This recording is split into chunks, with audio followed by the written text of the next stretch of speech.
Student, তোমরা যেটা এবছর অর্থাৎ 2024-এ কলেজে অ্যাডমিশন নেবে, তোমাদের জন্য আজকের ভিডিওটা খুবই গুরুত্বপূর্ণ। প্রথমেই তোমাদের অ্যাডমিশন সংক্রান্ত সবথেকে গুরুত্বপূর্ণ যে আপডেটটা আছে, তোমাদের আগস্ট মাসের 1 তারিখ থেকে কলেজে ক্লাস শুরু হবে, অর্থাৎ প্রথম সেমিস্টারের ক্লাস শুরু হবে আগস্ট মাসের 1 তারিখ থেকে। তোমরা সাইডে একটা নোটিশ দেখতে পাচ্ছ, এই নোটিশটা ইউজিসির পক্ষ থেকে প্রকাশ করা হয়েছে। অর্থাৎ এই নোটিশে বলা হয়েছে যে আমাদের রাজ্যে তথা দেশে যত ইউনিভার্সিটি আছে এবং তার অন্তর্ভুক্ত যত কলেজ আছে, নতুন সেশন শুরু করতে হবে প্রথম সেমিস্টারের আগস্ট মাসের 1 তারিখের মধ্যে। অর্থাৎ তোমাদের গতবারেও এরকম একটা নোটিশ প্রকাশ করা হয়েছিল ইউজিসির পক্ষ থেকে। ইউজিসি কি? ইউজিসি হচ্ছে ইউনিভার্সিটি গ্র্যান্ট কমিশন, যে কমিশন আমাদের দেশে যত কলেজ আছে, অর্থাৎ যত কলেজ বা ইউনিভার্সিটি আছে, সমস্ত কলেজ বা ইউনিভার্সিটিকে পরিচালনা করে থাকে এবং র্যাঙ্ক প্রদান করে থাকে। এই ইউজিসির পক্ষ থেকে ঘোষণা করা হয়েছে যে আগস্ট মাসের 1 তারিখের মধ্যে তোমাদের প্রথম সেমিস্টারের ক্লাস শুরু করতে হবে। অর্থাৎ তার আগেই তোমাদের অ্যাডমিশন প্রসেস কমপ্লিট হয়ে যাবে।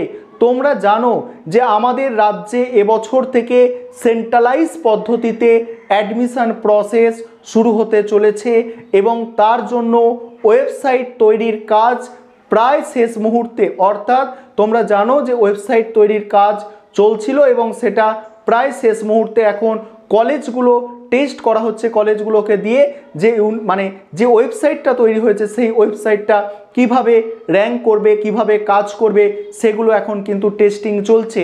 তাই তোমাদের খুব তাড়াতাড়ি অ্যাডমিশন প্রসেস অর্থাৎ ফর্ম ফিল আপের প্রক্রিয়া শুরু হয়ে যাবে। আজকে একটা গুরুত্বপূর্ণ তথ্য তোমাদের সঙ্গে শেয়ার করলাম, সেটা হচ্ছে 1 তারিখ থেকে আগস্ট মাসের 1 তারিখের মধ্যে তোমাদের নতুন ক্লাস শুরু হতে চলেছে। এবং গতবারেও এই ধরনের একটা নোটিশ প্রকাশ করা হয়েছিল, তারপরেই আমাদের ওয়েস্ট বেঙ্গলের হায়ার এডুকেশন ডিপার্টমেন্ট থেকে নোটিশ জারি করা হয়েছিল কলেজের অ্যাডমিশনের। গতবারে কিন্তু জুলাই মাসের প্রথম থেকে অ্যাডমিশন প্রসেস শুরু হয়েছিল। এবারেও যেটা অনুমান করা হচ্ছে, জুলাই মাসে তোমাদের অ্যাডমিশন প্রসেস শুরু হতে পারে, কারণ তোমাদের জুন মাসের প্রথম অর্থাৎ ফার্স্ট উইক পর্যন্ত তোমাদের জানো যে আমাদের রাজ্যে ভোট আছে জুন মাসের ফার্স্ট উইক পর্যন্ত। তাই জুন মাসের শেষের দিকে বা জুলাই মাস থেকে তোমাদের কলেজের অ্যাডমিশন প্রসেস শুরু হতে পারে। এবং তোমরা চ্যানেল সাবস্ক্রাইব করে রাখো, তোমাদের প্রতিদিন তোমরা আপডেট পেয়ে যাবে কলেজের অ্যাডমিশন সংক্রান্ত। এছাড়া আজকের ভিডিওয় যে বিষয়গুলো আলোচনা করব তোমরা বোর্ডে একটু দেখে নাও। প্রথম যে বিষয়টা থাকছে, কলেজে মেজর এবং মাইনর সাবজেক্ট কি। তোমরা জানো এখন সিসিএফ সিলেবাস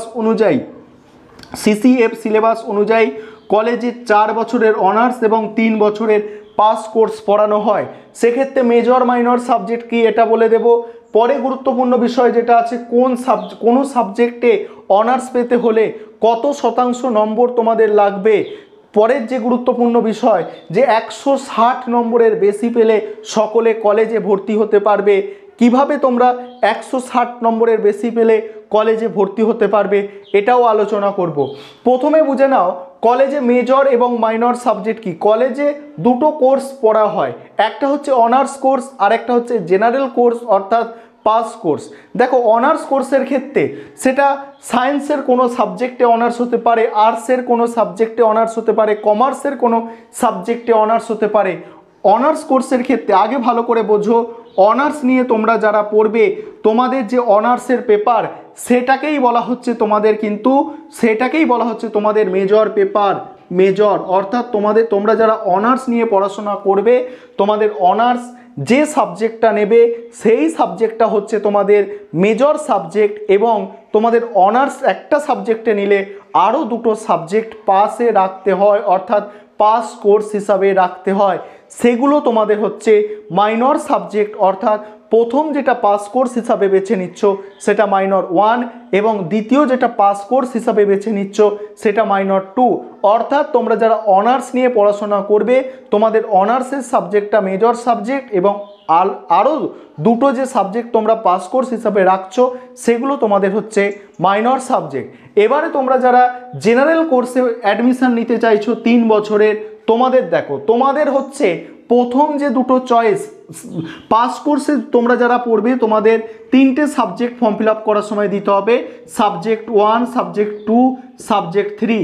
এই যে তোমাদের প্রথম দুটো সাবজেক্ট, যে দুটো সাবজেক্ট তোমরা প্রথম চয়েসে রাখবে, অর্থাৎ যে দুটো সাবজেক্ট তোমাদের পড়তে সবথেকে ভালো লাগে সেই সাবজেক্ট দুটো তোমরা প্রথম চয়েসে রাখবে। আর সেগুলো হচ্ছে তোমাদের মেজর সাবজেক্ট এবং তোমাদের তৃতীয় চয়েস অর্থাৎ থার্ড চয়েস যেটা থাকছে সেটা হচ্ছে তোমাদের মাইনর সাবজেক্ট। অর্থাৎ তোমরা যারা পাস কোর্সের ছাত্রছাত্রী আছো তোমাদের দুটো মেজর সাবজেক্ট, একটা মাইনর সাবজেক্ট। এখানে আরও একটা বিষয় ক্লিয়ার করি, তোমাদের অনেকের ধারণা থাকতে পারে যে অনার্স কোর্সে একটা মেজর সাবজেক্ট পড়তে হচ্ছে, পাস কোর্সে দুটো মেজর সাবজেক্ট পড়তে হচ্ছে, তাহলে কি পাস কোর্সের পড়াশোনা অনেক বেশি? একদম নয়, পাস কোর্সের অনেক কম পড়াশোনা অনার্স কোর্সের থেকে। পরের গুরুত্বপূর্ণ বিষয়, কোনো সাবজেক্টে অনার্স নিয়ে অনার্স পেতে গেলে কত শতাংশ নম্বর দরকার? দেখো কলেজটা আমাদের পশ্চিমবঙ্গে যত কলেজ আছে সেই কলেজ 3টে ক্যাটাগরির বলতে পারো। কিছু আছে এ ক্যাটাগরির কলেজ, কিছু আছে বি ক্যাটাগরির কলেজ, কিছু আছে সি ক্যাটাগরির কলেজ। অর্থাৎ সেক্ষেত্রে তোমরা দেখবে যে ন্যাক মানে যে কলেজে ইউজিসি ভিজিট করে সেই ইউজিসি কি করে, তোমাদের কলেজে কি করে, কলেজের গ্রেডেশান দিয়ে থাকে। কোনো কলেজ এ গ্রেড, কোনো কলেজ বি গ্রেড, কোনো কলেজ হচ্ছে সি গ্রেড। ঠিক আছে, এবারে এই যে এ গ্রেডের কলেজ যেগুলো আছে সেগুলোই সাধারণত অ্যাডমিশন নিতে গেলে বেশি নম্বর লাগে। অর্থাৎ 3 ধরনের কলেজ থাকে, যেগুলো একদম হাইফাই কলেজ অর্থাৎ খুব উচ্চ ধরনের কলেজ সেগুলোকে এ গ্রেড কলেজ বলা হচ্ছে, মিডিয়াম কলেজগুলোকে বি গ্রেড কলেজ বলা হচ্ছে এবং তার নিম্নে কলেজগুলোকে সি গ্রেড কলেজ বলা হচ্ছে। কলেজ কোনোটাই খারাপ নয়, তবে সেক্ষেত্রে তোমাদের বুঝতে হবে যে কিছু কিছু কলেজে ছাত্রছাত্রীদের অ্যাডমিশানের আগ্রহ একটু বেশি থাকে, একটা রেপুটেশন একটা থাকে, সেগুলোকে সাধারণত এ গ্রেডের কলেজ বলা হয়। এই সব এ গ্রেডের কলেজ যেগুলো আছে সেগুলোয় ভর্তি হতে গেলে কলকাতায় যেসব এ গ্রেডের কলেজগুলো আছে সেগুলো তোমার অ্যাডমিশান নিতে গেলে মোটামুটি তোমার 95%-এর বেশি নম্বর লাগবে কোনো সাবজেক্টে অনার্স পেতে গেলে। ভালো করে শোনো, তোমাদের আগের যে তোমরা দেখবে গতবারের যে তোমাদের মেরিট লিস্ট প্রকাশিত হয়েছিল সেখানে প্রথম মেরিট লিস্টে যাদের নাম ছিল 95%-এর কমে একটাও নাম প্রথম মেরিট লিস্টে ছিল না। যেগুলো মানে একদম রেপুটেড কলেজ আছে, যেমন আশুতোষ কলেজ একটা নাম করে বলছি, সেক্ষেত্রে তোমাদের সেখানে অ্যাডমিশন নিতে গেলে প্রথম লিস্টে যদি নাম তুলতে চাও সেক্ষেত্রে 95%-এর বেশি নম্বর লাগে কোনো একটা সাবজেক্টে অনার্স পেতে গেলে।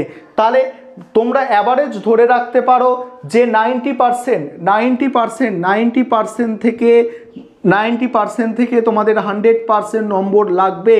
90% থেকে 100% বা 99% আমি ধরে এগোচ্ছি, 99% নম্বর লাগবে কোনো একটা এ গ্রেড কলেজে ভর্তি হতে গেলে। তারপরে তোমরা যদি মিডিয়াম কলেজে ভর্তি হতে চাও কোনো একটা অনার্সের সাবজেক্টে সেক্ষেত্রে তোমাদের 80% থেকে 90% নম্বর, 80% থেকে 90% নম্বর পেলে কোনো একটা মিডিয়াম কলেজে তোমরা অ্যাডমিশন নিয়ে নিতে পারবে।